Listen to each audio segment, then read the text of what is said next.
After the FDA approved Gilead's remdesivir for emergency treatment, hospitals launch a wave of criticism tonight at the Trump administration for how it is managing that process. Stat News' Eric Boodman broke the story this evening, joins us now. What are we learning tonight?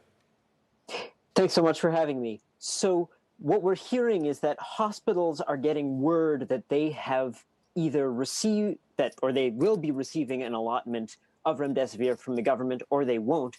And they can't pick out any rhyme or reason in why one person's getting some and the other person isn't. Yeah. Who's in charge of making this decision? They don't know that themselves. And so it seems like HHS is making this decision, but we're still waiting for comment from HHS. Do we know how many hospitals now have access to it and how many are trying to get it? We've heard that the number who have received access is around 25 around the country. I don't yet have the number of hospitals who are waiting for access. And they're all trying to get their hands on this, and they have no idea when they may be able to access it, and yet presumably they have patients who could benefit potentially from it.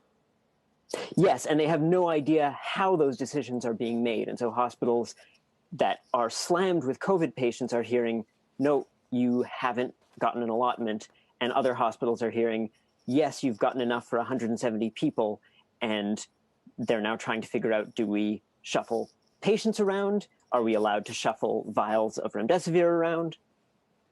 It's an interesting story. We appreciate your reporting. Eric, thank you so much. We bring back in Dr. Gottlieb to try and get to the bottom of this. What do you make of this story when you hear it, Dr. Gottlieb, and how should this be handled?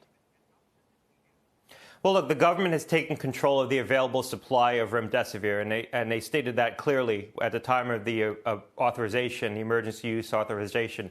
They're starting to make allotments to hospitals. The 25 number is correct. 25 hospitals have received it at this point.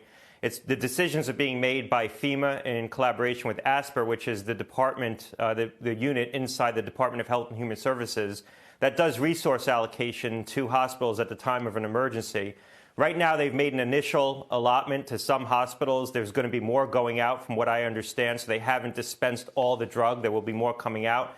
They're trying to do it against a criteria that looks at public health need, but as far as I understand it, that criteria hasn't been fully worked out. And so hopefully this gets worked out quickly in the coming days, because there's obviously people who could be benefiting from this drug right now. 25 hospitals in the whole country? That just doesn't sound like many.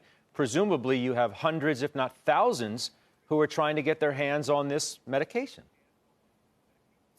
Well, certainly hundreds. And what's been done is that they've given it to hospitals in the cities where there's spread right now, so the hot cities. And I think what governors and mayors might make decisions to do is to then reallocate it within their localities to try to make sure there's equitable distribution, at least within the regions in which they operate. I'm hopeful more is going to be allocated in the coming days. There's obviously a critical need, and there's more supply coming on hand very quickly. So there's no reason why all of the available supply right now shouldn't be allocated to the places that need it. You want to try to save as many lives as you can in the setting of the current epidemic.